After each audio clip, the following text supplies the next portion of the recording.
नमस्कार और स्वागत है आपका हमारे चैनल पर। बिहार की सियासत में इन दिनों एक नया तूफान उठ रहा है और उस तूफान का नाम है प्रशांत किशोर। जन सुराज यात्रा के बाद अब बिहार बदलाव रैली में उमड़ रही भीड़ ने एनडीए और महागठबंधन दोनों की चिंता बढ़ा दी है।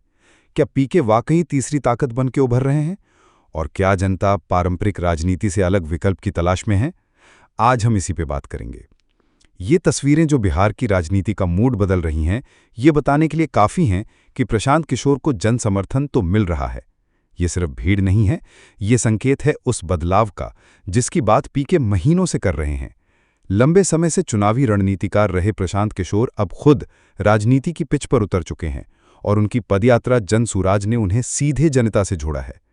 जन सुराज की पदयात्रा के बाद अब बिहार बदलाव रैली पीके की राजनीतिक जमीन को और मजबूत कर रही है। उनका नारा है, बच्चों के नाम पर वोट मांग रहे हैं, जिसका अर्थ है कि वे बिहार के भविष्य के लिए, बच्चों के बेहतर कल के लिए राजनीति कर रहे हैं। ये एक नया दृष्टिकोण है जो बिहार की पारंपरिक राजनीति से हटके है। जहां एक तरफ एनडीए प्रधानमंत्री मोदी और मुख्यमंत्री नीतीश कुमार के नाम पर वोट मांग रहा है, वहीं महागठबंधन सामाजिक न्याय के नारे पर टिका है। लेकिन प्रशांत किशोर सीधे मुद्दों और जमीनी काम की बात कर रहे हैं। वो दोनों गठबंधनों से उनके काम का हिसाब भी मांग रहे हैं। पीके ने हाल ही में एक सार्वजनिक मंच से कांग्रेस पर तीखा हमला बोला। उन्होंने कहा, बिहार में कोई दल ही नहीं है, पिछलग्गू दल है। कांग्रेस का बिहार में क्या वजूद है? 30 वर्ष से जो पार्टी लालू जी का झोला ढो रही है, लालू जी की तबीयत खराब हुई तो अब तेजस्वी का झोला ढो रहे हैं। उस दल की आप बात करते हैं।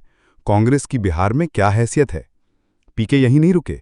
उन्होंने राहुल गांधी के नारे का इस्तेमाल करते हुए कांग्रेस को सीधी चुनौती दी और उन्होंने तेलंगाना के मुख्यमंत्री रेवंत रेड्डी के बिहारियों पर दिए बयान को भी मुद्दा बनाया। कहते हो ना डरो मत, तो दिखाओ बयान देके कि तुम्हारे तेलंगाना के चीफ मिनिस्टर ने रेवंत रेड्डी ने कहा, याद रखिए, कांग्रेस के मुख्यमंत्री ने कहा वीडियो पर कि बिहारियों का डीएनए है मजदूरी करने का। बिहार के लोग मजदूरी करने के लिए पैदा हुए हैं। तो अगर नहीं डर रहे हो, हिम्मत है, बिहार में आते हो तो बताओ कि तुमने तेलंगाना के मुख्यमंत्री के इस बयान पे क्या जवाब दिया, क्या कार्रवाई की। बिहार की सियासत में तीसरी ताकत की बातें तो पहले भी हुई हैं, लेकिन इस बार प्रशांत किशोर की बढ़ती रफ्तार ने सत्ता के दोनों ध्रुवों एनडीए और महागठबंधन दोनों की टेंशन बढ़ा दी है। उनकी रैलियों में उमड़ रही भीड़ इस बात का संकेत है कि जनता बदलाव चाहती है और शायद पारंपरिक दलों से मायूस हो चुकी है। सवाल यह है कि क्या पीके की रैलियां सिर्फ भीड़ तक सीमित रहेंगी या वे वोटों में भी तब्दील हो पाएंगी? क्या जन सुराज सच में जनमत बन पाएगा? यह आने वाला समय ही बताएगा। लेकिन एक बात तो तय है, प्रशांत किशोर ने बिहार की राजनीति में एक नई हलचल पैदा कर दी है और उन्होंने खुद को एक गंभीर दावेदार के रूप में स्थापित किया है। बिहार की राजनीति हमेशा से दिलचस्प रही है और प्रशांत किशोर का उदय इसे और भी रोमांचक बना रहा है। क्या बिहार की जनता इस बार किसी तीसरे विकल्प को मौका देगी? क्या पीके बिहार की राजनीतिक समीकरणों को पूरी तरह से बदल देंगे? हमें कमेंट सेक्शन में बताएं कि आप इस बारे में क्या सोचते हैं। क्या प्रशांत किशोर बिहार की राजनीति में एक बड़ा बदलाव ला पाएंगे? अगर आपको ये वीडियो पसंद आया हो तो लाइक करें, शेयर करें और हमारे चैनल को सब्सक्राइब करना ना भूलें।